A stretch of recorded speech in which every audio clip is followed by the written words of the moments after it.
I have buried good men in this desert. I have buried horses, dreams, and at least one marriage. The desert takes. That is the only thing it knows how to do.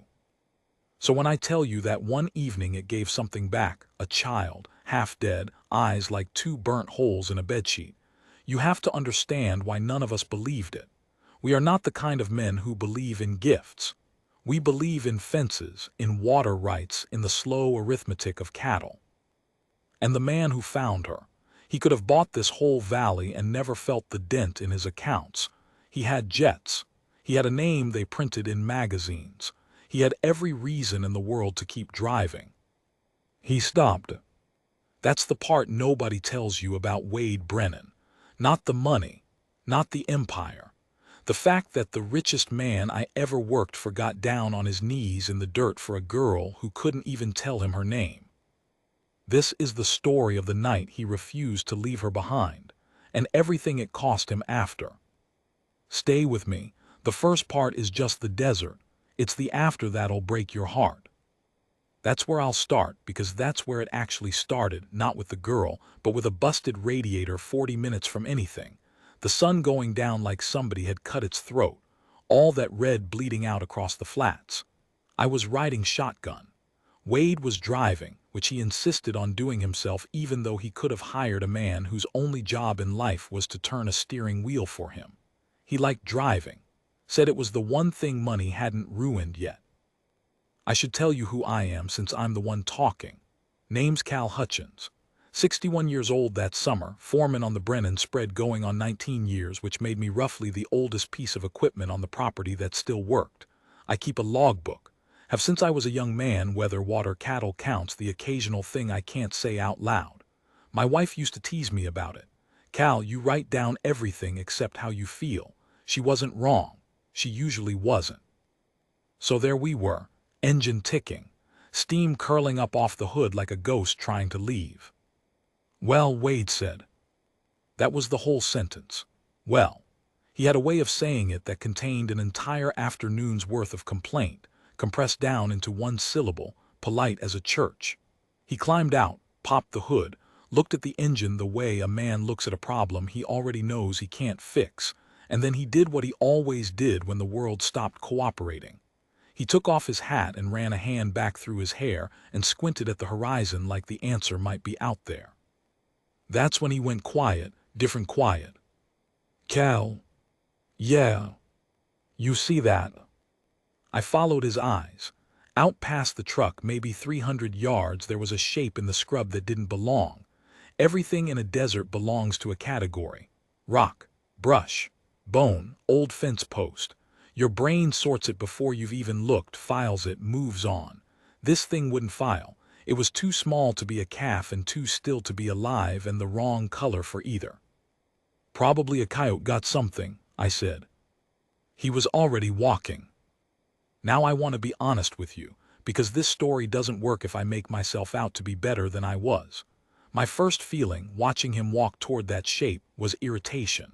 We had a dead truck and an hour of light and a 40-minute walk to the nearest line shack, and the man wanted to go inspect a piece of roadkill. I had been working since 4 that morning. My knee was singing. I wanted to get somewhere with a roof and stop being responsible for things. So I followed him with my jaw set, rehearsing the sensible thing I was going to say. I never said it, because halfway there the shape moved. Not much. A small motion, the way a leaf moves when there's almost no wind, but in that flat dead light it was enough to stop both of us cold. Wade's whole body changed. I've seen that change in maybe 3 men in my life, and it's always the same. The shoulders drop, the walk turns careful, every instinct in you suddenly aimed at not frightening the thing in front of you. Hey, he said soft, hey now. It was a child. A girl. I put her at 7, maybe 8, though I learned later she was 9 and just small from going hungry. She was lying on her side in the dirt with her knees pulled up and her arms wrapped around them. And the thing I still see, was that her lips had gone the color of ash and split open, and the skin of her face was burned dark and peeling at the cheekbones, and her eyes were open. That was the worst part. Her eyes were open and looking at us, and there was nothing in them. No fear. No hope, just two eyes doing the only thing they had left to do, which was watch. A kid's eyes are not supposed to look like that. I've seen old men die with more left in their faces. Wade got down on his knees in the dirt. Didn't think about the dust on his $1,000 jeans. Didn't think about anything I could see. He pulled the canteen off his hip and he didn't tip it to her mouth. And this is a small thing, but I noticed it. He wet his own fingers first and touched them to her lips. Just a little water. The way you do for a newborn calf that doesn't know yet what a body is for. Slow, he murmured. Slow now, there's plenty. Nobody's gonna take it from you. She drank like she didn't believe him. Like the water might be the last lie anyone ever told her. I stood over the two of them, not knowing what to do with my hands. I'm a useful man, generally. Give me a fence or a fever or a flooding creek and I'll know my job. But there's no job for this. There's just standing there feeling your own uselessness go down your spine like cold water. Cal, Wade said without turning around. How far back to the shack? 40 minutes, maybe 35 if we push. We're not pushing. He'd gotten an arm under her and she'd gone tense all over, rigid as a board, and he stopped. Just stopped, holding still, letting her decide. She doesn't weigh anything, he said, and his voice did something I had never once heard it do in 19 years. It cracked, right down the middle. She doesn't weigh anything. I want to tell you that I understood in that moment that something enormous had just walked into all our lives. I didn't. I thought we'd found a lost kid. I thought we'd give her water and a ride and hand her off to the sheriff, and that would be the end of our part in it. That's what I thought, walking back across that desert in the dark with a flashlight in one hand and Wade's hat in the other, because his hands were full of her. I have rarely been more wrong about anything. We didn't find out where she came from for 9 days. She wouldn't talk. Couldn't, we thought at first, and the doctor Wade flew in, a pediatric specialist from the city, the kind of doctor who normally only sees children whose parents own buildings, confirmed there was nothing wrong with her throat or her ears. She heard us fine. She understood. You could watch understanding move across her face like weather. She simply would not make a sound. Not a word, not a cry, not even when the nurse cleaned the burns on her feet, which I saw, and which I will not describe to you, except to say that a child does not get feet like that from walking somewhere she wanted to go. She'd been running from something or someone. The sheriff came out and asked his questions and got nothing and left frustrated, the way men leave when a problem won't resolve into the shape they're paid to handle. There were no reports, no missing child matching her in 3 counties, no abandoned vehicle, no overdue hikers, nothing. It was as if the desert really had just made her out of dust and heat and bad luck and set her down in our path. Wade did not let it go. I want you to understand the machinery this man could put in motion when he wanted a thing. By the end of the first week, he had private investigators. He had people calling hospitals across 2 states. He had somebody whose entire job for 9 days was to find out where one silent little girl had come from. He spent, I genuinely don't know what he spent. He didn't care. The money was the easy part. The money was always the easy part for Wade. It was everything money couldn't buy that broke him down, and watching that child not speak was breaking him down a little more every day. I'd find him outside her door at night, just sitting in the hall in a kitchen chair he'd dragged up there, hat off, elbows on his knees, listening to her not sleep. You don't have to do this, I told him one of those nights. You found her, you got her safe. That's more than most men would have done. You can let the system take it from here. He looked at me with an expression I couldn't read at first, and then I realized what it was, because I'd worn it myself, the year I lost my wife. It was the look of a man who has finally found something he is afraid to set down, because he doesn't trust the floor to hold it. My mother left me at a gas station when I was 4, he said. I had worked for this man 19 years. I did not know that. Came back, he went on, looking at the door, not at me. 3 hours later. I remember the 3 hours, Cal. I remember every minute of them. I remember deciding, 4 years old, sitting on that curb, that nobody was ever gonna be able to do that to me again. So I made sure of it. Made so much money no one could ever leave me anywhere. A short, ugly laugh. Worked too. Now I get left in nicer places. He turned and looked at me then. That kid in there, he said, is sitting on the same curb, and I am not gonna be one more car that drives past.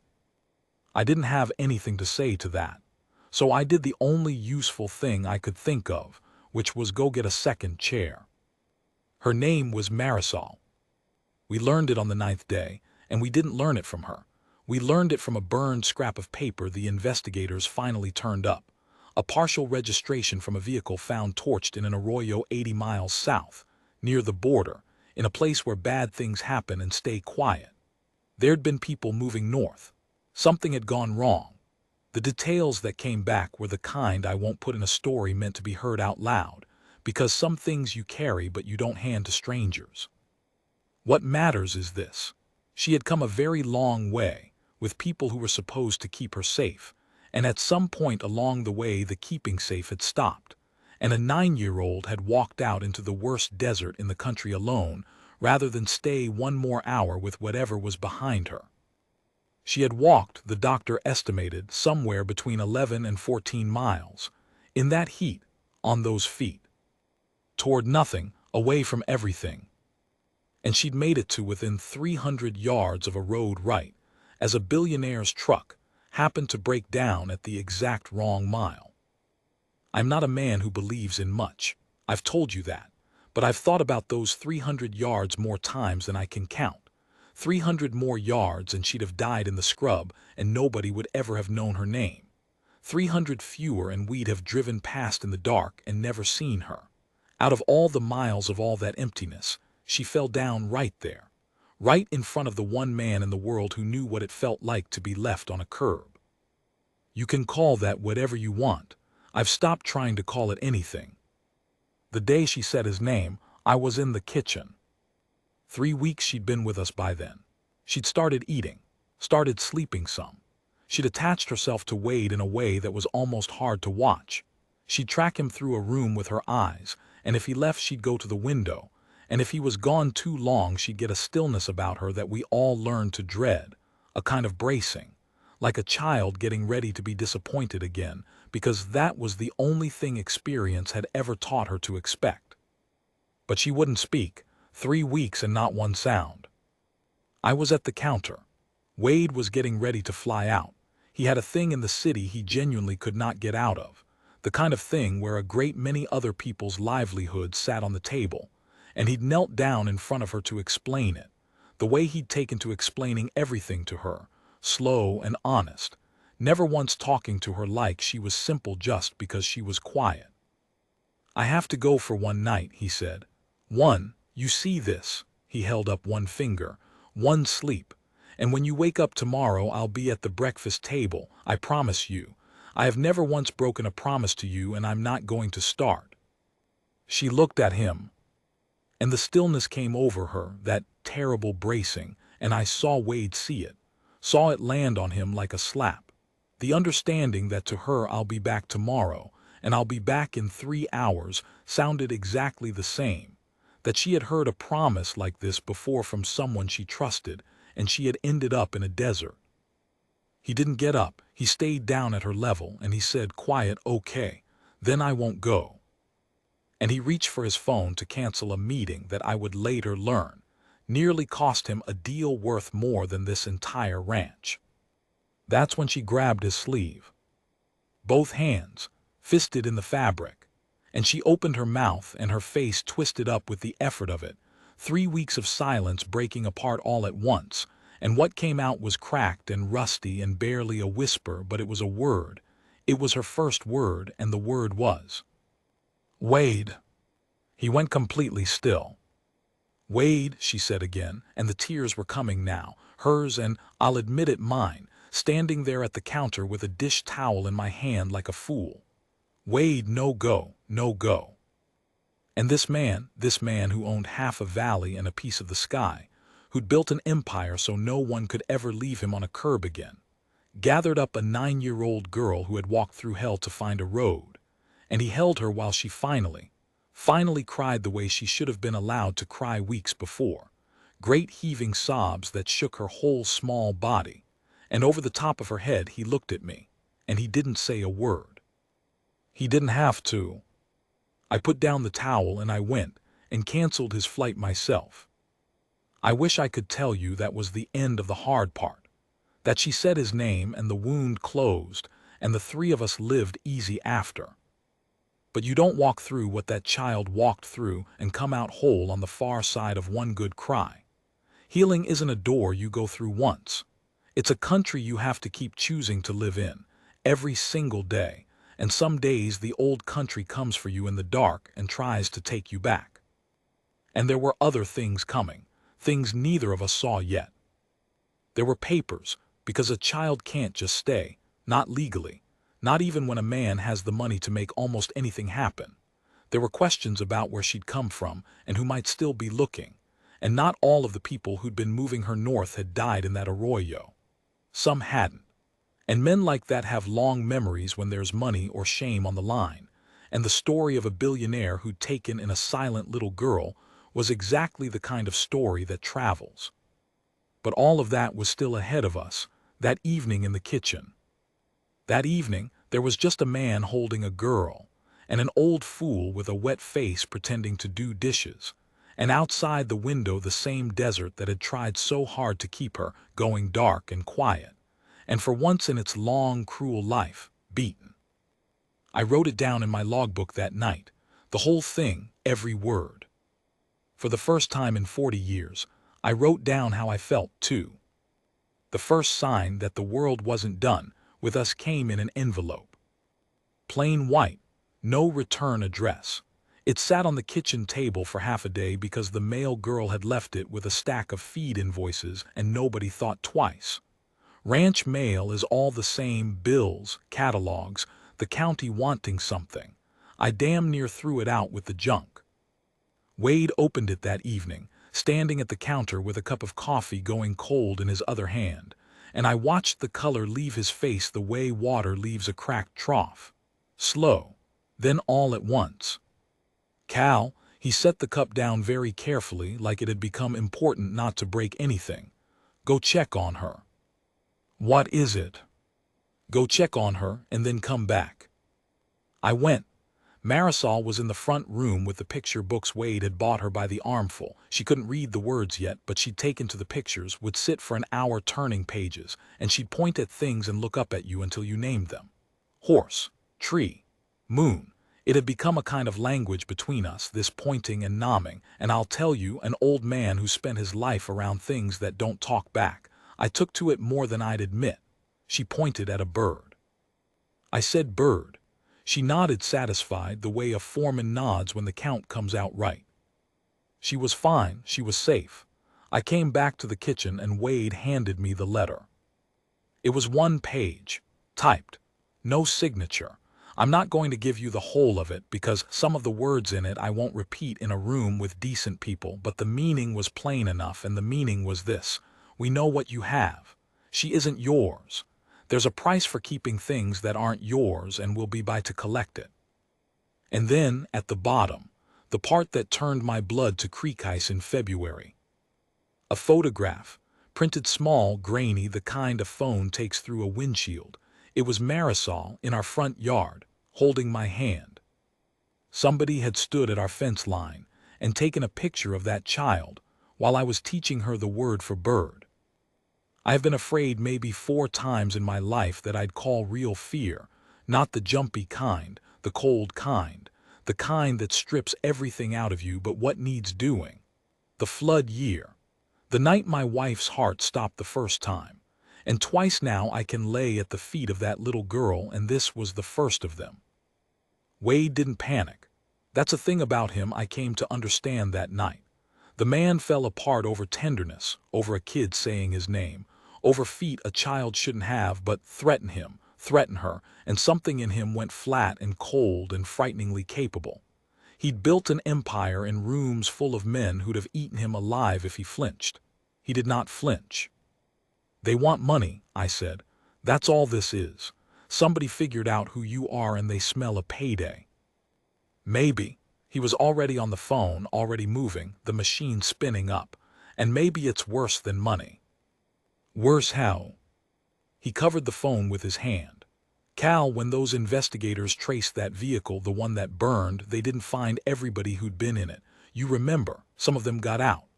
He went back to the call and I caught only pieces of it, but they were enough. Security. Tonight. Yes, tonight. I don't care what it costs.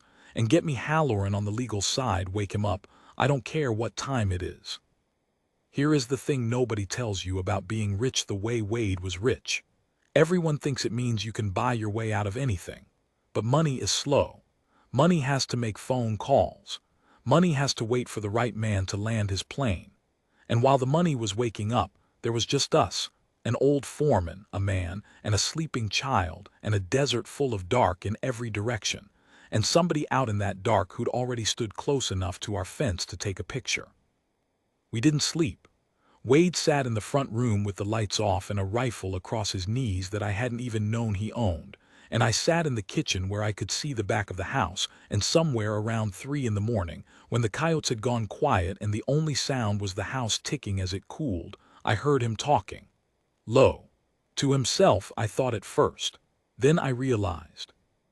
Marisol had come down. She couldn't sleep either. Kids feel a thing in a house the way cattle feel weather, before there's any sign you could point to, and she'd crept into the dark front room and climbed up next to the man with the rifle, and he'd set it aside, leaned it against the wall where she couldn't see it, and pulled her in under his arm. "You're safe," I heard him say. "You hear me? Nothing's getting past me, nothing in this world." And she didn't say anything back, because she'd gone quiet again. I'll get to that.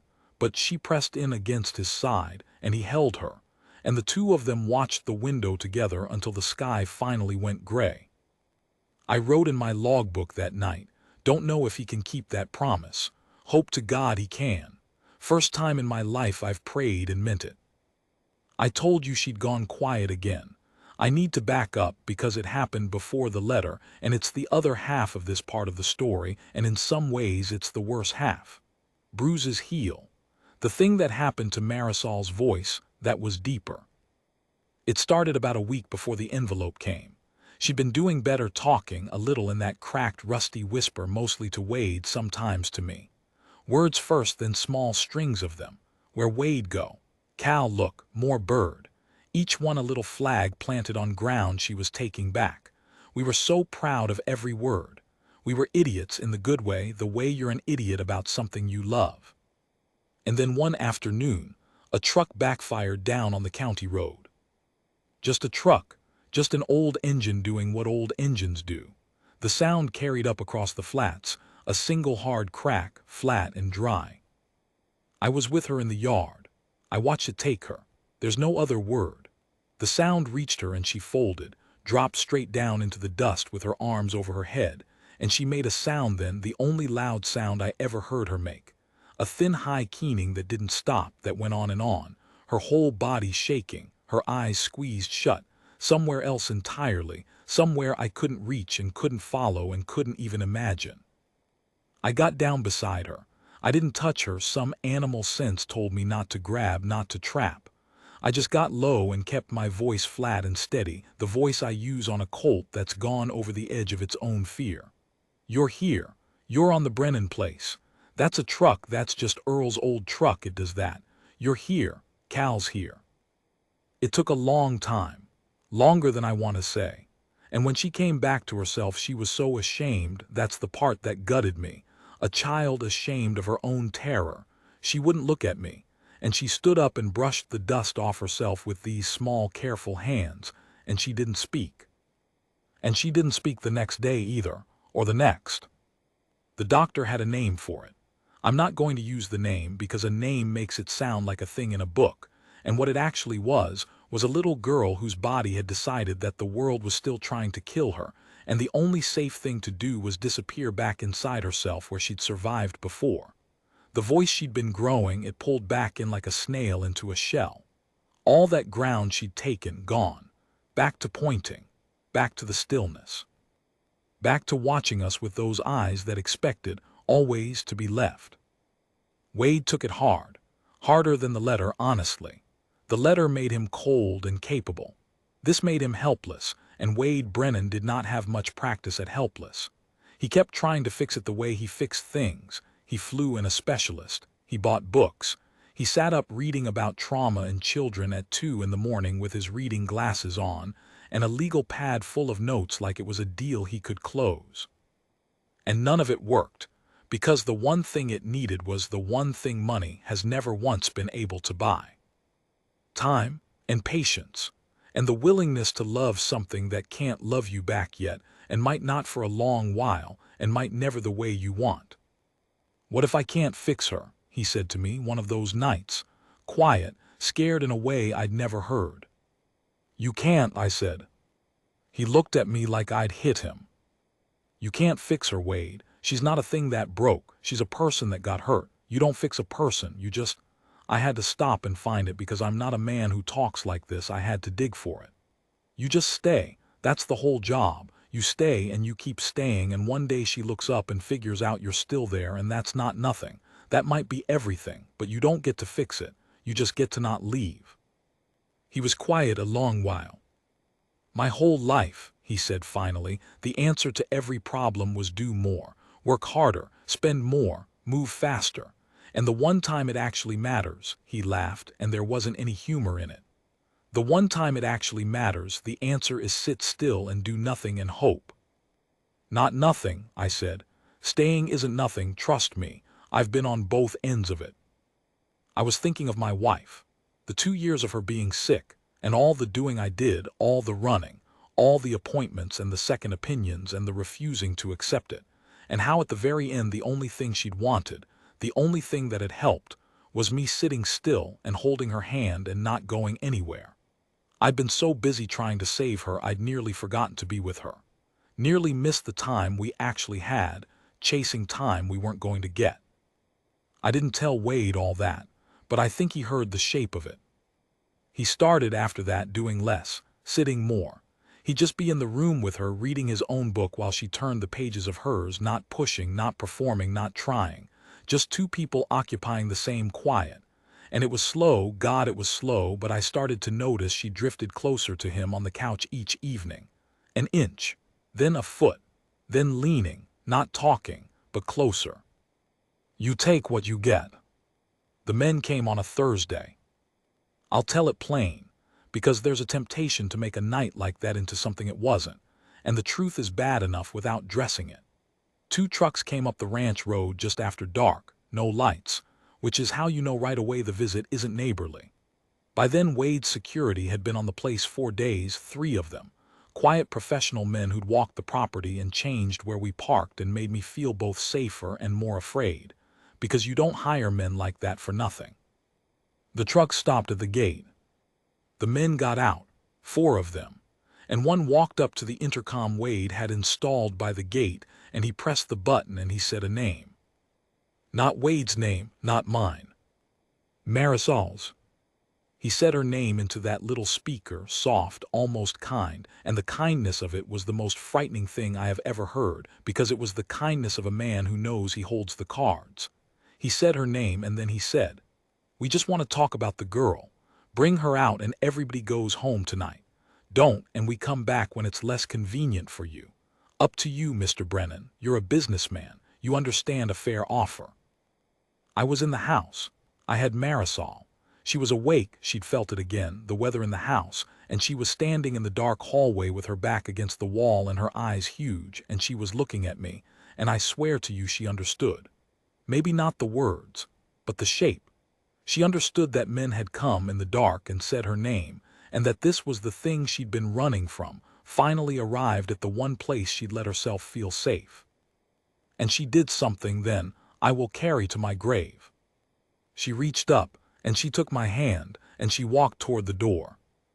She was going to go out to them. 9 years old, terrified out of her mind, and she was going to walk out and give herself back to the dark, because some part of her had decided that we were good people and good people shouldn't have to bleed for her, that the only way to keep us safe was to stop being ours. I have never moved so fast in my life.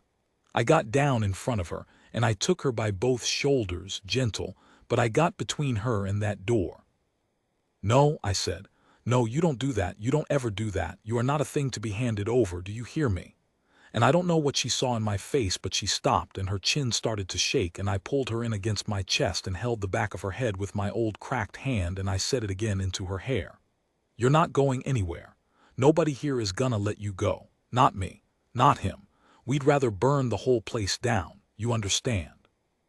We'd rather burn it all down than lose you." Outside, I heard Wade's voice. I couldn't make out the words at first. I moved to the window, keeping Marisol behind me, and I saw him out on the porch, no rifle this time, hands loose at his sides, walking down the steps toward those 4 men in the dark like he had all the time in the world and not one thing to fear. His security men had drifted out of the shadows on either side of the yard, and the men at the gate had clocked them, and the air had that taut, humming quality it gets right before something either happens or doesn't. And Wade stopped at the gate, and he looked at the man who'd said Marisol's name, and what he said. I had the window open a crack. I heard it. I wrote it down not an hour later so I'd have the words exact. "You came to the wrong ranch," Wade said, "if you think there's a number on her." The man said something I couldn't hear. And Wade laughed, soft, the cold, flat laugh. "You think I don't know what you are. I came up in rooms full of men scarier than you and wearing nicer suits. You're not here because you want her. Nobody who wanted her would have let her end up in that desert. You're here because you think she's worth something to me." He leaned in, just slightly, toward the man, and his voice dropped, and the next part I only half caught, but it was something close to. "Let me tell you exactly how much she's worth to me. She's worth every dollar I have. She's worth this ranch and the next one and the company and the plane and the name. So go ahead. Come take it. Come find out how much a man will spend when you make the mistake of giving him something to lose." The night held its breath. And then, I think because the man was, underneath the suit and the soft voice, just a man, and a man does arithmetic too, the trucks backed down the road. They left. That night. But a man like that doesn't lose. He just changes the table he's playing at.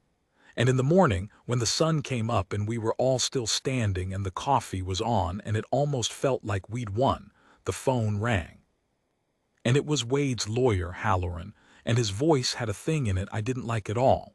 And what he said was, "Wade, they filed papers. There's a man claiming to be her uncle, and he's got documents, real ones or real enough. He's going to court to take her, and Wade, legally, he might have standing. He might actually have standing." I looked at Wade's face as he heard it. The men with trucks he could face down. Money he could outspend.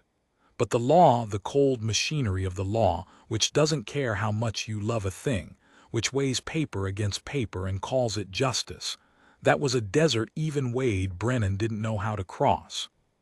He set down the phone. In the front room, Marisol was turning the pages of her book. She found the bird. She pointed at it. She looked up. And for the first time in 2 weeks, in a whisper so small I almost didn't catch it, she said the word herself. That's how Halloran put it to us the first time, and it stuck in my head because that's exactly what the man turned out to be, a folder with legs. He had a birth certificate. He had photographs, old ones, real ones, a younger Marisol on someone's knee, a Marisol who still had something soft and unhaunted in her face. He had a story about a sister gone north and a niece lost in the crossing and a frantic uncle who'd been searching ever since. And when you laid it all out on a table it looked, I have to be honest, like the truth. It wasn't. I want to say that plainly up front so you don't spend this whole part afraid of the wrong thing. It wasn't the truth. But it was built like the truth, and the law doesn't have eyes. It has paper.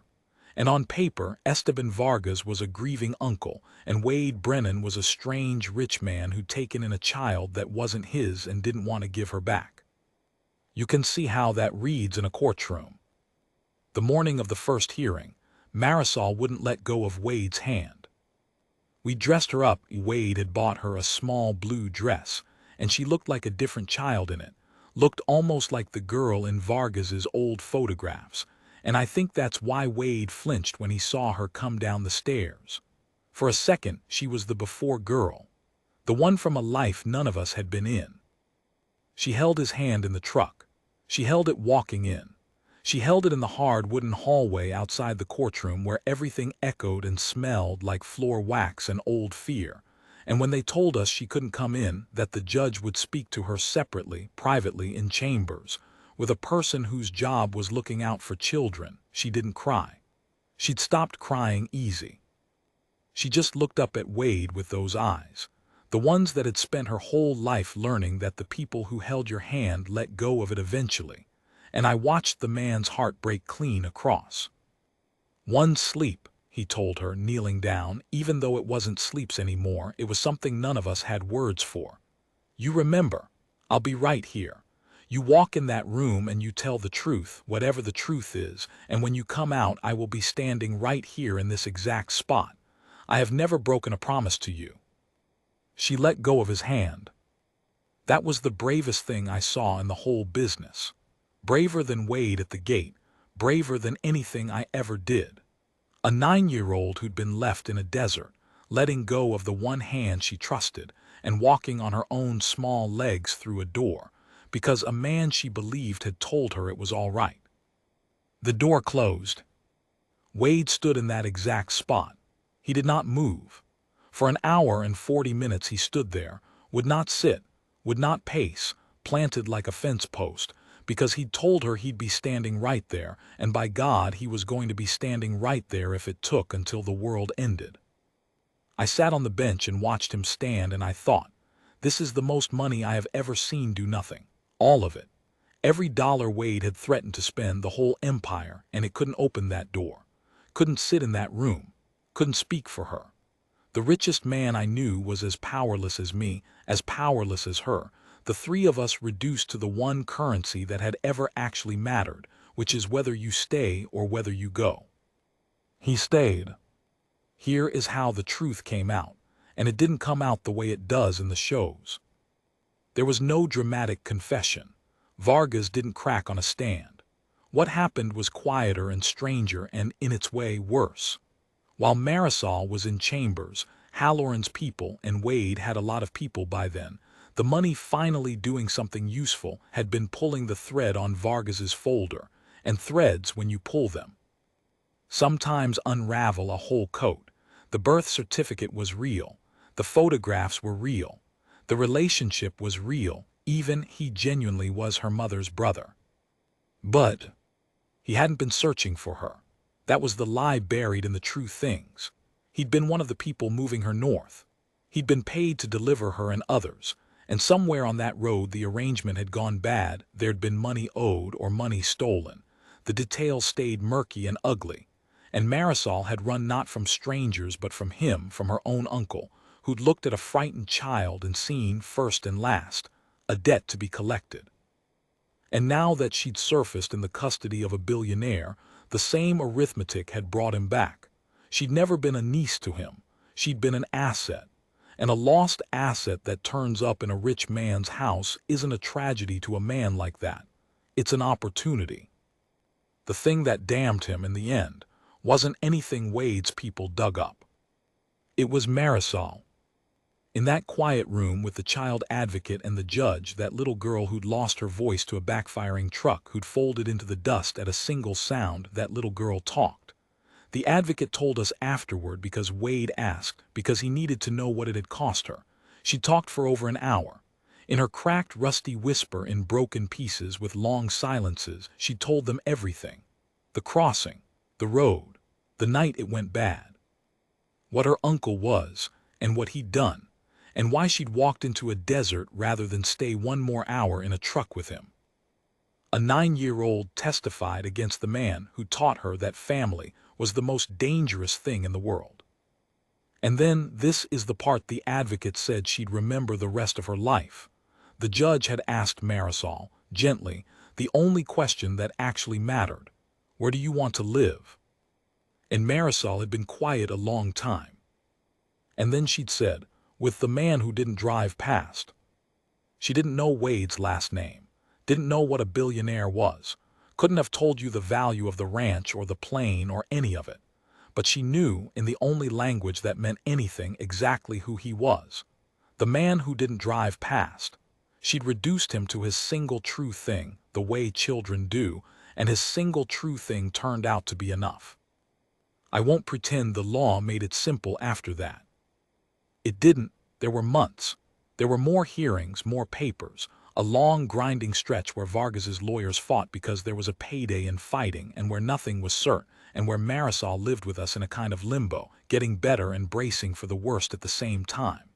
Wade aged a year for every month of it. I watched the man go gray at the temples in front of me. He'd built his whole life on certainty, on the idea that if you had enough, you could make the world hold still. And the world would not hold still. The world made him wait and hope and lie awake, same as any poor man who's ever loved a child the law might take. He told me once, near the end of it, the thing I think was truest about the whole ordeal. "You know what it did to me, Cal," he said. "We were on the porch, late. Marisol asleep upstairs, finally, after a bad night. All of it, the men, the lawyers, the waiting. It's the first time in 30 years I couldn't buy the outcome. And I keep thinking," he turned his glass in his hand, "I keep thinking that's the closest I've ever come to being a regular father. Just a man who loves a kid and can't promise her it's gonna be okay. Can't promise her anything except that I'm not going anywhere." He laughed, soft. "Spent my whole life making myself the exception to everything. Turns out the only thing worth being is the rule. I didn't write that one in the logbook right away. I just sat with it a while. Some things you let settle before you commit them to paper. It went our way. I'll tell you that because you've earned it and so has she, and because not every story owes you a wound at the end. The adoption came through on a Tuesday in the fall, almost a year to the week from the evening a truck broke down at the worst possible mile. There was no grand scene, a clerk's stamp, a signature, the most enormous thing that ever happened to any of us reduced to ink, the way the law reduces everything. Wade signed his name. And then, and I don't think he planned this, I think it just came over him, he slid the pen across the table to Marisol and pointed to the line where the child's name went. She couldn't write much yet.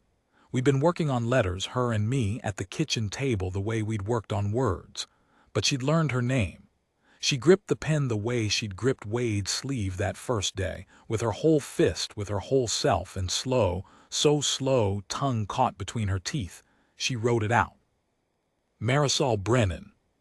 The B was backwards. Nobody fixed it. That paper's framed now in the front room, backwards B and all, and I dare any man alive to tell me it should have been written neater. I want to end where I'm supposed to, but I find I can't quite do it cleanly, and maybe that's right. Real things don't end clean. Because here's what I didn't tell you. Esteban Vargas walked. The criminal side of it, the trafficking, the rest, it never stuck, not to him, not the way it should have. The folder that was built like the truth protected him from the parts that were true. He lost the girl, but he didn't lose his freedom, and he's out there still in some city with his soft, kind voice, doing whatever men like him do. And Marisol knows it, not the details. But she knows, the way she knew about weather in a house, that the thing she ran from didn't get punished, only blocked. And there are nights, fewer now, but they come, when a sound carries up across the flats and she goes still, and Wade or I will find her at the window, watching the dark road, making sure no trucks come up it. We never tell her she's being foolish, because she isn't. She's a child who learned the truth early and the hard way, that the desert is real and some of the things in it are still out there, and being loved doesn't make you safe from the world. It just gives you somewhere to run to instead of from. That's not nothing. Some nights I think it's everything, but I won't insult her by pretending it's more than it is. She's 11 now. She talks plenty, talks too much, Wade says, grinning when he says it, like a man who waited a year for the privilege of being talked at. She rides. She's got her own horse, a patient old paint that doesn't mind a beginner, and she names everything still, the way she did in the picture books, except now she names the cattle, which drives me half crazy because you're not supposed to name a thing you might one day have to sell. Bird, she named one. A whole 800-pound steer named Bird. I haven't had the heart to correct her. I don't expect I ever will. I'm older. The knee's worse. I'll foreman this place another few years, maybe, and then I expect I'll sit on that porch and watch her grow into whatever she's going to be. And I find I'm not afraid of getting old the way I used to be, because there's something here now that'll outlast me, and a man my age learns to take comfort in that. Wade asked me not long ago why I keep the logbook. He'd seen me writing in it on the porch and he was in a teasing mood. 40 years of weather and cattle counts, Cal. Who's ever gonna read it? I didn't have a good answer for him that night. But I've got one now, and I'm going to tell him next time he asks. I keep it for her.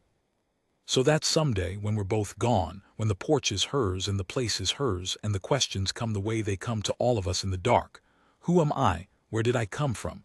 Did anybody ever really want me? She'll have it. All of it. In an old man's careful hand. Every word of how a truck broke down at the worst possible mile, and a man got down on his knees in the dirt, and a desert that only ever knew how to take.